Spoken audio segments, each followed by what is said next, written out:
जी किस और संपत्ति पर घमंड आ गया।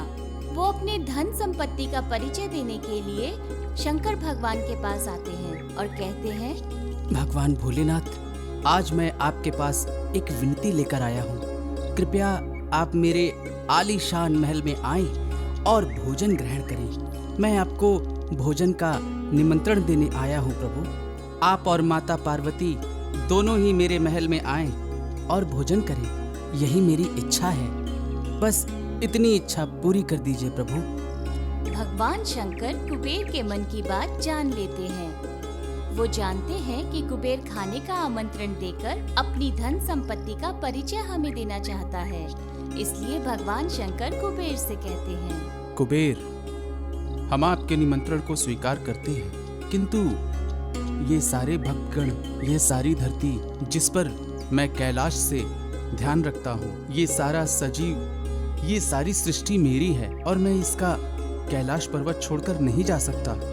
मैं आपके आमंत्रण को स्वीकार करता हूँ, किंतु मैं कैलाश पर्वत छोड़कर नहीं आ सकता। ठीक है भगवान। माता पार्वती, कम से कम आप तो आए, मेरे भोजन का निमंत्रण स्वीकार कीजिए। हम आपका और आपके निमंत्रण का सम्मान करते हैं, किंतु जहाँ भगवान शंकर नहीं, वहाँ मैं भी नहीं जा सकती। जो उनका कार्य है वही मेरा भी कार्य है। हम दोनों कैलाश पर्वत छोड़कर कहीं नहीं जा सकते। तो क्या इस समस्या का कोई हल नहीं है? मैं आपको भोजन का निमंत्रण देने आया हूँ प्रभु। मेरी यही इच्छा है कि आप मेरे महल में आकर भोजन स्वीकार करें। कुछ तो कीजिए प्रभु। थोड़ी देर सोचने के बाद भगवान शंकर कहते हैं, कुबेर, आप इतनी दूर हमें निमंत्रण देने आए हैं, तो हम आपको नाराज नहीं करेंगे। हम आपका निमंत्रण स्वीकार करते हैं। आप एक काम कीजिए, पार्वती और मैं तो नहीं आ सकते, लेकिन आप बाल गणेश को और मूषक राज को लेकर जाइए। गणेश आपके घर खाना खाएगा। बहुत बहुत धन्यवाद प्रभु। आपने मेरे महल में आने के लिए बाल गणेश को भेज रहे हैं। आप मेरा निमंत्रण स्वीकार करके मुझ पर कृपा कर रहे हैं प्रभु। मैं आपका आभारी रहूंगा। तथास्तु। कुबेर अपने रथ में गणेश और मूषक राज को बिठाकर अपने महल ले जाते हैं। महल में पहुंचते ही मूषक राज कहते हैं, गणेश जी, ये महल तो कितना बड़ा है ना, और कितना सुंदर है। देखो देखो, यहाँ पर तो सोने की ईंटें भी लगी हैं। कुबेर जी बहुत बड़े आदमी हैं, धनवान हैं, देवता जो ठहरे धन के। मूषक राज, मुझे इन चीजों से कुछ लेना देना नहीं है। हम तो यहाँ भरपेट खाना खाने आए हैं। कुबेर जी ने हमें निमंत्रण जो दिया है, चलो खाना खाने चलते हैं। गणेश जी, यहाँ मत बैठिए आप। मैंने आपके लिए सोने का सिंहासन बनाया है। इस सोने के सिंहासन पर बैठकर आप खाना खाएंगे। अरे वाह कुबेर महाराज, ये तो बहुत अच्छी बात है। जैसी आपकी इच्छा, हमें तो बस खाना चाहिए। थोड़ी ही देर में कुबेर के सेवक ढेर सारा खाना लेकर आते हैं। लीजिए लीजिए गणेश जी, मीठे मीठे लड्डू खाइए। हमें पता है आपको लड्डू बहुत पसंद है। गणेश जी एक ही झटके में सारे लड्डू खा जाते हैं। इसी तरह वो दाल चावल सारी सब्जियां, पूरा खाने का भंडार खाली कर देते हैं। पर तब भी गणेश जी की भूख नहीं मिटती है। और क्या चाहिए बाल गणेश जी? क्या खाना चाहते हैं आप? हमारे यहाँ खाने की कोई भी कमी नहीं है। कुबेर जैसे ही ये कहते हैं, बाल गणेश उनके मन की बात जान लेते हैं। वो मन ही मन कहते हैं, अच्छा तो ये बात है। इतना घमंड अपनी संपत्ति पर, अब इन्हें सीख सिखानी होगी। कुबेर जी, अब तक तो मेरे पेट का एक भी कोना नहीं भरा है। मुझे और भूख लगी है, और कुछ खाने को लाया जाए। हाँ हाँ बिल्कुल गणेश जी, आपके लिए और खाना मंगाता हूँ। आप कुबेर के महल में हैं, कुबेर के महल में। यहाँ किसी चीज की कोई कमी नहीं होगी। सेवक कौन है वहाँ पर? गणेश के लिए और भोजन का इंतजाम करो। महल का पूरा भंडार खाली हो जाता है। सारा धान खत्म हो जाता है। सारे साथी पसीने से लथपथ हो जाते हैं। खाना बना बना कर वो परेशान हो जाते हैं।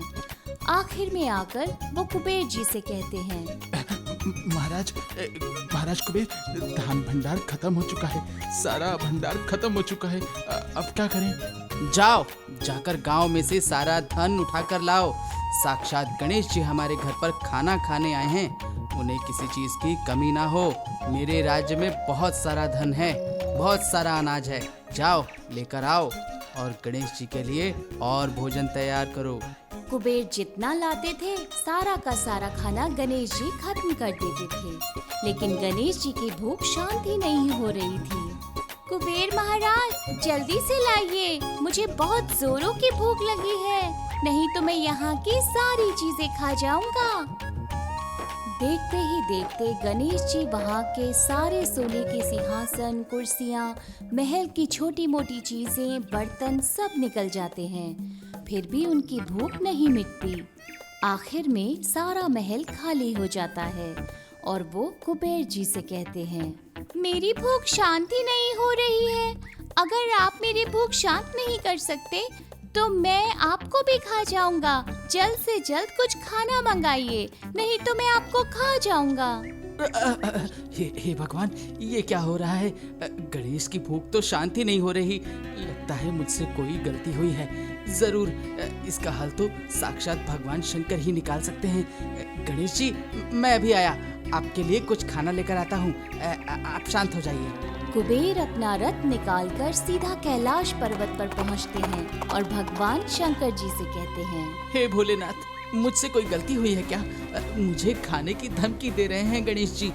मैंने तो पूरा भंडार खाली कर दिया, पूरा गांव का भंडार खाली हो गया, लेकिन गणेश की भूख है, शांति नहीं हो रही। आप मुझे बचा लीजिए प्रभु, नहीं तो गणपति मुझे खा जाएंगे। कुबेर, आप तो धन के देवता हो, आप सबको धन बांटते हो, लेकिन मैंने आपके मन की बात जान ली थी।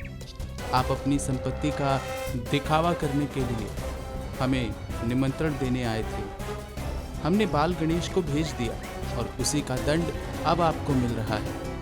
तुम्हें तुम्हारी संपत्ति का गर्व हो चुका था, घमंड में चूर हो गए थे। अब चाहो तो अपनी पूरी संपत्ति दांव पर लगा दो। गणेश की भूख आप शांत नहीं कर सकते, ये तो होना ही था। माता पार्वती, आप तो कुछ कीजिए, मुझसे बहुत बड़ी भूल हो गई है, ये बड़ा अनर्थ हो गया है। अहंकार में डूबकर मेरा अहंकार मुझे खा जाएगा, ये मुझे नहीं पता था, मुझसे गलती हो गई है। अब कभी जीवन में ऐसा दुस्साहस नहीं करूँगा, इस संपत्ति का सही प्रयोग करूँगा सबकी मदद करने के लिए। और मैं मेरी संपत्ति का प्रदर्शन करने के लिए आपको निमंत्रण देने आया था। मुझे माफ कर दीजिए माता पार्वती, मुझे बचा लीजिए। माता पार्वती कुबेर जी को एक कटोरा भात बना कर देती हैं और कहती हैं, जाकर ये गणेश जी को दे दीजिए। पर माता, क्या इस एक कटोरी भात से गणेश की भूख शांत होगी क्या? हमने जो कहा है वही कीजिए। माता पार्वती के द्वारा बनाई गई एक कटोरी भात को लेकर कुबेर वापस महल में आते हैं और गणेश जी के हाथ में वो एक कटोरी भात दे देते हैं। उसे खाते ही बाल गणेश कहते हैं, अरे ये तो बहुत स्वादिष्ट है, मेरा तो पेट भर गया, अब मुझे कुछ और नहीं चाहिए, बहुत नींद आ रही है। इतनी सारी चीजें खाई, लेकिन इस भात के जैसा स्वाद तो किसी में भी नहीं था। इससे तो मेरी आत्मा तृप्त हो गई है, मेरी भूख शांत हो गई है। कुबेर जी, अब हमें चलना चाहिए। कुबेर समझ जाते हैं कि ममता द्वारा बनाया पार्वती माता का भात गणेश जी की भूख शांत कर पाया, जो मेरी सारी संपत्ति भी न कर पाई। मुझे माफ कर दीजिए गणेश, मुझे मेरी संपत्ति का अहंकार हो गया था, शायद इसीलिए भगवान शंकर ने निमंत्रण स्वीकार करके आपको हमारे यहाँ भेजा और आपने मेरा अहंकार चूर चूर कर दिया। मुझे मेरी संपत्ति का घमंड हो गया था, आज के बाद मैं कभी भी अभिमान या घमंड नहीं करूँगा। गणेश जी उनको धन्यवाद कहकर अपने घर कैलाश वापस चले जाते हैं। हे माते, आज अगर आपका एक कटोरी भात नहीं आता तो मैं तो कुबेर को निगल ही जाता। हाँ हाँ गणेश, तुमने पिता और माता की मन की बात तो भली भांति जान ली और कुबेर के अहंकार को तोड़ दिया। अब कुबेर कभी भी ऐसा नहीं करेंगे। इस तरह गणेश जी कुबेर के अहंकार को तोड़ देते हैं। हमारी धन संपत्ति का इस्तेमाल औरों की भलाई के लिए करना चाहिए, ना कि अपनी संपन्नता को दिखाने के लिए।